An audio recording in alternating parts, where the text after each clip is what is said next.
Bapa di dalam surga, kami sungguh bersyukur untuk malam hari ini. Ada pujian yang boleh kami dengar, boleh dipersembahkan kepada Tuhan, yang menyerukan supaya kami mendengar suara Tuhan yang lembut memanggil. Dan pimpinlah kami ya Tuhan. Kami akan mendengarkan firman. Engkaulah yang berbicara kepada kami masing-masing, supaya firman-Mu beroleh tempat di hati kami dan dapat mengubahkan hidup kami. Pimpinlah hamba-Mu yang terbatas ini, supaya dapat menyampaikan isi hati Tuhan. Di dalam nama Tuhan Yesus Kristus kami bersyukur dan berdoa. Amin. Selamat malam Bapak, Ibu, dan saudara-saudari sekalian. Kita akan mendengarkan firman Tuhan malam hari ini dari Matius 9 ayat 9 sampai 13. Sekali lagi, kita akan mendengarkan firman Tuhan dari Matius 9 ayat 9 sampai 13. Kita akan membaca bergantian. Nanti saya ayat 9, saudara-saudari sekalian ayat 10, demikian seterusnya sampai ayat yang terakhir. Kita mulai membaca. Setelah Yesus pergi dari situ, Ia melihat seorang yang bernama Matius duduk di rumah cukai, lalu Ia berkata kepadanya, "Ikutlah aku." Maka berdirilah Matius, lalu mengikut Dia. Kemudian ketika Yesus makan di rumah Matius, datanglah banyak pemungut cukai dan orang berdosa dan makan bersama-sama dengan Dia dan murid-muridnya. Pada waktu orang Farisi melihat hal itu, berkata mereka kepada murid-murid Yesus, "Mengapa gurumu makan bersama-sama dengan pemungut cukai dan orang berdosa?" Yesus mendengarnya dan berkata, "Bukan orang sehat yang memerlukan tabib, tetapi orang sakit." Kita boleh bersama-sama di ayat 17. Jadi pergilah dan pelajarilah arti firman ini. Yang kukehendaki ialah belas kasihan dan bukan persembahan, karena aku datang bukan untuk memanggil orang benar, melainkan orang berdosa. Bapak, Ibu, dan saudara-saudari yang ada di tempat ini dan yang ada di rumah masing-masing, hari ini kita mendengarkan kesaksian Matius sendiri, di mana kita melihat di dalam kitab Matius yang ditulis oleh Matius sendiri. Jadi ini adalah Matius, salah satu dari rasul yang dipilih oleh Yesus. Ya, saudara-saudari sekalian, Matius adalah anak dari Alfeus. Jadi kita bisa lihat nanti di kitab Markus dikatakan di situ bahwa Alfeus adalah anak dari Matius yang juga disebut Lewi. Matius, anak Alfeus, menuliskan kesaksiannya sendiri di dalam bagian ini. Tentu itu karena ilham Roh Kudus. Matius berasal dari suku Lewi, salah satu dari 12 suku Israel. Dan suku Lewi ini adalah suku yang dikhususkan bagi Tuhan untuk fokus bekerja di dalam pekerjaan bait Allah. Nah, bagian ini menjelaskan bahwa Matius di sini bekerja sebagai seorang pemungut cukai atau pemungut pajak. Dia adalah seorang pekerja di kantor pajak. Kalau kita bisa melihat untuk saat ini, pemungut cukai, seorang pekerja di kantor cukai, dia adalah yang bekerja di kantor pajak.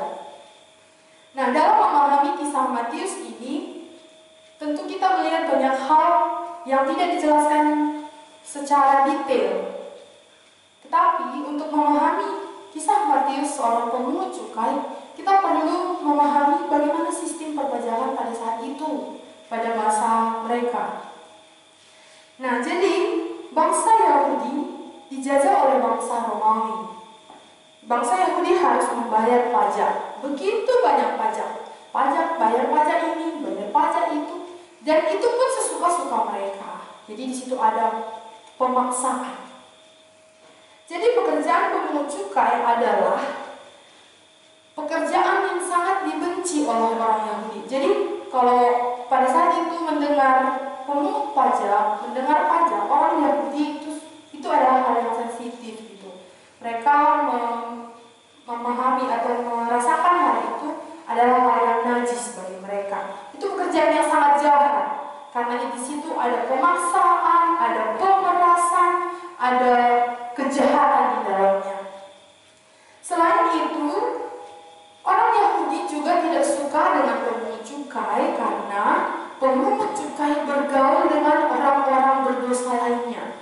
bergaul dengan pemungut cukai lainnya, orang-orang berdosa lainnya.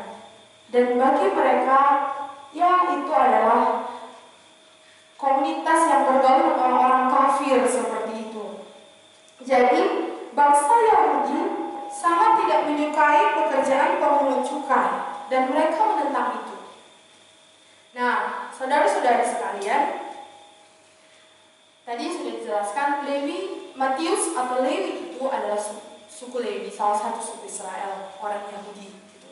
Dan orang Yahudi sangat membenci pekerjaan pemungut cukai. Dapatkah kita bayangkan seorang Matius yang adalah suku Lewi, dia bekerja seorang pemungut cukai yang dibenci oleh bangsanya sendiri?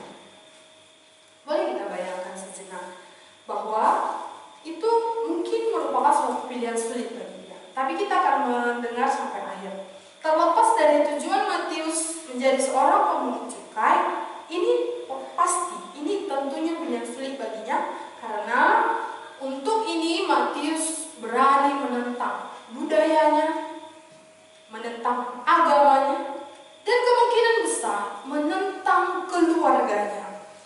Saudara-saudara, ada catatan mengatakan bahwa Matius anak Alfeus. Nah, Alfeus ini ayah dari Matius. Alfeus ini bekerja sebagai seorang koster sinagog.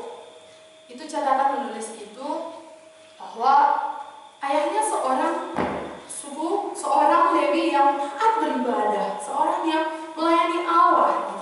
Jadi mendengar Matius seorang yang bekerja pemungut cukai, pastinya untuk ini Matius menentang keluarga. Pasti orang tuanya pun melarang dia melakukan itu. Tapi inilah Matius. Inilah Matius yang dia jelaskan. Dirinya sendiri ditulis di dalam kitab ini.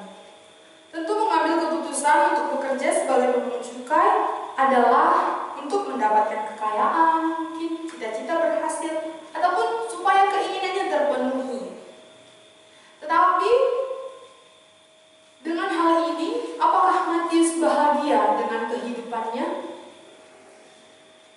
Bagian perikop ini memang tidak banyak menulis tentang dirinya, tetapi yang sangat jelas, dia dengan jujur mengakui dosanya. Dia dengan jujur mengakui bahwa dia adalah seorang yang jahat. Ini Matius sendiri menuliskan siapa dirinya.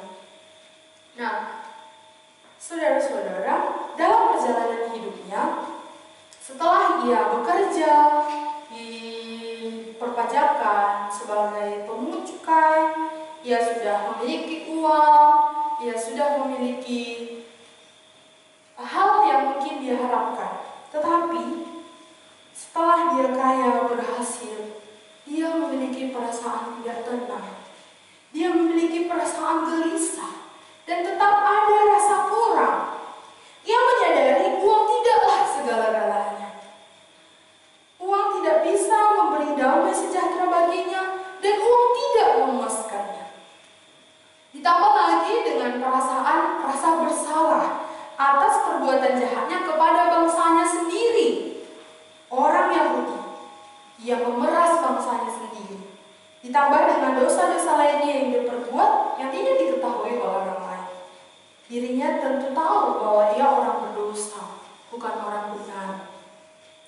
Nah, saudara-saudara, dalam perjalanan hidupnya, sebelum Yesus menjumpai Matius, sebelum Yesus berbicara kepada Matius, Matius tentu sudah mendengar kisah-kisah tentang Yesus.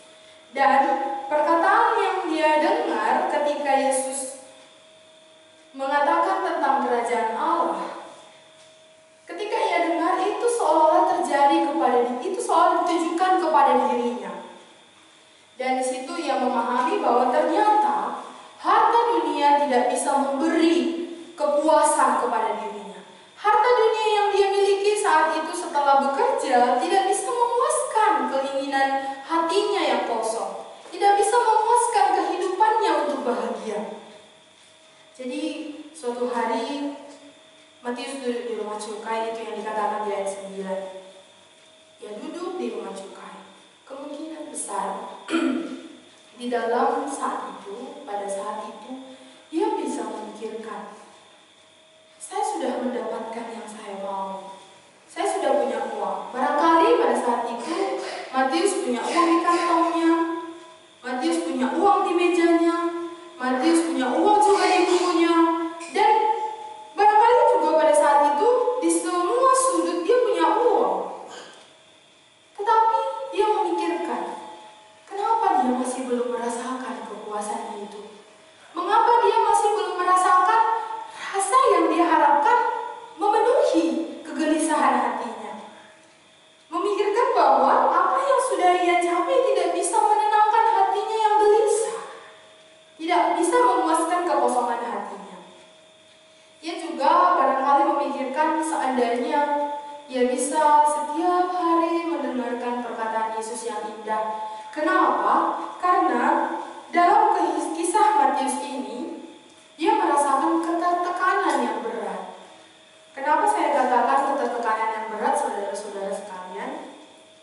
Dia adalah seorang suku Lewi yang bekerja sebagai seorang pemungut cukai, yang pekerjaannya dibenci oleh sukunya. Kemungkinan ketika dia berjalan dari rumahnya ke kantor cukai, ke kantor pajak, dia mungkin merasakan penolakan dari bangsanya, dia merasakan penolakan dari orang-orang sekitar, dia mungkin merasakan tatapan yang tajam, tatapan yang mengecam dari suku-suku Lewi lainnya. Dia mungkin merasakan banyak hal perasaan yang membuat dia terancam, tapi dia harus bertahan dalam keadaan itu, karena dia pikir itu akan memuaskan iman. Jadi saya pikir memang Matius ini merasakan suatu tekanan yang berat. Dia tidak merasakan kemerdekaan, dia tidak merasakan kebebasan, dia tidak merasakan kepuasan itu. Walaupun dia sudah punya uang, walaupun dia sudah punya kehormatan menurut dia barangkali, tetapi dia mengharapkan pada saat dia duduk di rumah cukai itu, mungkin dia berpikir, seandainya aku bisa mendengarkan perkataan indah yang pernah kudengar sebelumnya, pastinya perkataan Tuhan Yesus. Tapi pada saat itu juga dia langsung merasakan, oh tidak, aku tidak layak. Oh tidak, aku tidak bisa bersama dengan dia. Aku ini seorang yang sangat berdosa. Aku ini seorang yang sangat jahat kepada Tuhanku, seorang yang sangat jahat kepada orang tuaku, kepada agamaku, kepada budayaku, dan aku ini seorang yang sangat najis. Dia menyadari hal itu, sehingga dia merasa, oh, saya tidak mungkin, tidak layak mendapatkan hal itu. Saya tidak layak bersama dengan Tuhan Yesus yang sungguh benar dan mulia itu. Itu dia pikirkan. Maka dia menyadari hal itu yang sangat tidak mungkin. Matius memiliki uang banyak, tapi hati gelisah. Matius memiliki kehormatan sebagai seorang pekerja di kantor pajak, tapi ia merasa sepi. Tapi ia malah merasa tekanan yang sangat berat. Ia punya perasaan itu, ia berdosa. Bahkan dia jijik kepada dosanya yang amat dalam itu. Saudara-saudara, kita sudah tahu bagaimana kisah Matius pada saat itu. Lalu ketika kita lihat di ayat 9, ketika ia duduk di rumah cukai, dalam keadaan merenungkan hal yang dijelaskan tadi, ada satu pribadi yang datang, yang berkata kepadanya yang sebenarnya dia harapkan, tapi dia merasa tidak layak. Lalu perkataan itu terdengar di telinganya. Seorang pribadi itu datang dan dia katakan, ikutlah aku.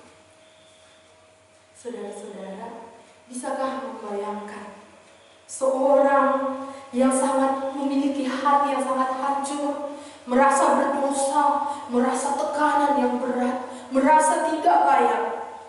Tiba-tiba ada mata yang menatap dia penuh dengan kasih. Ada suara yang sangat lembut berkata kepada dia, ikutlah aku. Bisakah kita bayangkan hal itu terjadi? Apa yang dirasakan oleh Matius? Ayat 9, ketika Yesus berkata kepada Matius, ikutlah aku. Tanpa pertimbangan, Matius meresponi ajakan itu. Maka berdirilah Matius lalu mengikut dia. inilah yang dia rasakan. Maka ketika suara Tuhan Yesus terdengar di telinganya, ketika ajakan Tuhan Yesus datang kepada Matius, dia langsung berdiri, merespon ajakan itu.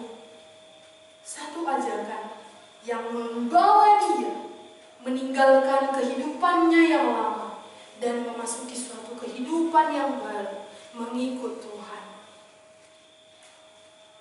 Saudara-saudara, yang pada awalnya Matius menghadap pekerjaan, menghadap dosanya, ketika Tuhan ajak, dia berbalik dari pekerjaannya, dia ikut Tuhan. Inilah suatu kehidupan yang berubah. Inilah yang namanya beriman. Inilah yang namanya Allah menjumpai lalu merespon. Ada berbalik itu dari dia yang menghadap dosanya. Setelah Tuhan ajak dan dia meresponi, dia membalikkan badannya, hidupnya dari dosanya, dan dia ikut Tuhan. Siapakah yang bisa melakukan itu semua, saudara-saudara? Adakah kemampuan kita? Kita bisa belajar dari kisah Matius ini. Matius sudah punya uang, sudah punya kemuliaan barangkali menurutnya, sudah punya kehormatan sebagai seorang pekerja, tetapi itu tidak bisa memuaskannya. Ia malah tertekan. Tetapi ketika ada satu pribadi yang mengajak dia dengan lembut, ikutlah aku, dia merespon. Dia merasakan suatu ajakan yang luar biasa, tarikan yang sangat indah. Ketika Yesus menatap dia dengan berkata dengan suara yang lembut, ikutlah aku. Dia melihat suatu harapan yang besar untuk beroleh kepuasan, untuk keluar dari rasa tekanan itu, untuk keluar dari perasaan berdosa yang menyiksa dia dan yang menurun dia hari demi hari. Adakah manusia yang bisa sanggup melakukan itu? Yang sanggup melakukan itu hanyalah satu, Tuhan Yesus. Yesus sungguh tahu keadaan setiap orang. Yesus sungguh tahu kondisi hati setiap orang. Dan untuk itulah dia datang. Untuk orang berdosalah dia datang.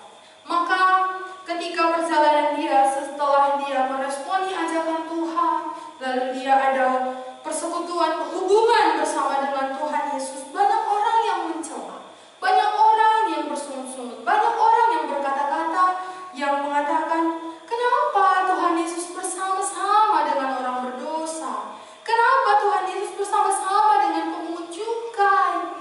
Itu dikatakan oleh orang-orang Farisi lainnya. Tetapi Yesus menjawab di ayat 12 dan 13. Yesus mendengarnya dan berkata, bukan orang sehat yang memerlukan tabib, tetapi orang sakit. Jadi pergilah dan pelajarilah arti firman ini.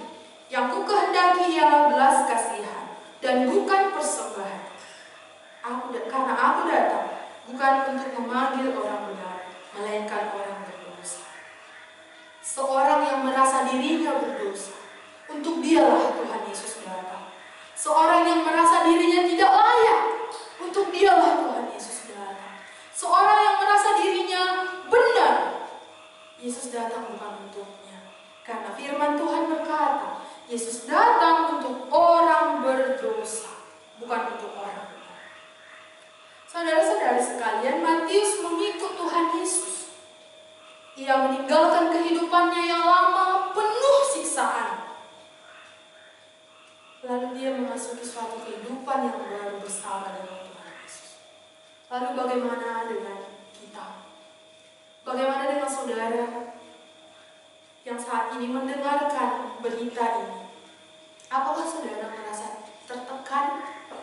Apakah saudara merasakan satu hal yang membuat saudara tidak damai sejahtera, tidak puas, tidak bebas, padahal memiliki semuanya? Satu hal yang perlu kita tahu, uang bukanlah segala-galanya. Harta tidaklah memenuhi kebutuhan rohani kita. Tapi satu pribadi inilah yang bisa memuaskan kehidupan kita, memuaskan rasa dahaga yang kita saudara orang berdosa? Apakah setiap hari merasakan kecaman yang berat dari orang-orang sekitar? Apakah merasakan tuduhan rasa berdosa atas setiap apa yang kita kerjakan? Apakah saudara merasakan rasa ketidaklayakan? Aku tidak layak bersama dengan Tuhan karena aku berdosa. Yesus datang untuk orang berdosa. Ketika saudara merasa saudara berdosa, untuk saudara lah Tuhan Yesus datang. Ketika kita merasa tekanan berat, ketika kita merasakan kekosongan, untuk itulah Dia datang, memenuhi kebutuhan rohani kita. Terimalah ajakannya. Hari ini kita mendengar bahwa zaman dulu Yesus pernah mengajak Matius yang merasakan tekanan itu, yang merasakan kekosongan itu. Dan Tuhan yang sama juga berbicara saat ini kepada kita. Tuhan yang sama juga mengajak kita melalui firman-Nya. Hai kamu yang sedang tertekan, hai kamu yang sedang lelah, hai kamu yang sedang jauh dari Allah, kembalilah, ikutlah aku. Hari ini Tuhan mengajak. Terimalah ajakannya. Ketika kita menerima ajakan itu, kita merasakan suatu perubahan yang besar, kebebasan dari tekanan itu. Karena Yesus adalah Allah yang berkuasa mengubahkan kehidupan orang yang berdosa. Bagian kita, ikutlah Tuhan. Responilah ajakannya. Barangkali Dia sudah lama mengajak saudara. Barangkali malam ini pertama kali Dia mengajak saudara. Ikutlah ajakannya. Terimalah ajakannya. Karena hanya di dalam Dialah ada kebebasan dari tekanan, kepuasan sejati. Hanya di dalam Tuhan Yesus. Mari kita baca bersama-sama dari ayat 12 dan 13, dan kiranya ini menjadi ayat hafalan bagi kita supaya jelas bagi kita tujuan Tuhan Yesus datang. Kita baca bersama-sama ayat 12 dan 13, 1, 2, 3 ya. Yesus mendengarnya dan berkata, bukan orang sehat yang memerlukan tabib, tetapi orang sakit. Jadi pergilah dan pelajarilah arti firman ini. Yang kukehendaki ialah belas kasihan dan bukan persembahan. Karena aku datang bukan untuk memanggil orang benar, melainkan orang berdosa. Demikianlah firman Tuhan untuk kita malam hari ini. Biarlah kiranya kita merenungkannya sampai jelas siapa diri kita di hadapan Tuhan dan siapa Tuhan bagi kita. Mari kita berdoa. Kami sungguh bersyukur ya Tuhan untuk malam hari ini. Ada firman yang boleh kami dengar, yang mengajak kami orang berdosa berbalik kepada Tuhan yang benar dan mulia. Tuhan, kami tahu bahwa malam ini jelas bagi kami. Engkau datang bukan untuk orang benar, tetapi untuk memanggil orang berdosa kembali kepadamu. Biarlah setiap kami yang mendengar perkataan Tuhan, kami boleh memahami ya Tuhan. Kami boleh menyelidiki diri kami. Sudahkah kami meresponi dengan sungguh ajakan Tuhan? Sudahkah kami mendengar ajakan itu dan meresponinya? Inilah menjadi perenungan bagi kami Tuhan, supaya setiap kami boleh meresponi itu dengan sungguh. Dan bagi setiap kami yang sudah merasakan kebebasan itu, supaya kami boleh bangkit ya Tuhan, boleh memikirkan apa yang berkenan bagi Tuhan. Kami bersyukur malam hari ini di dalam nama Tuhan Yesus.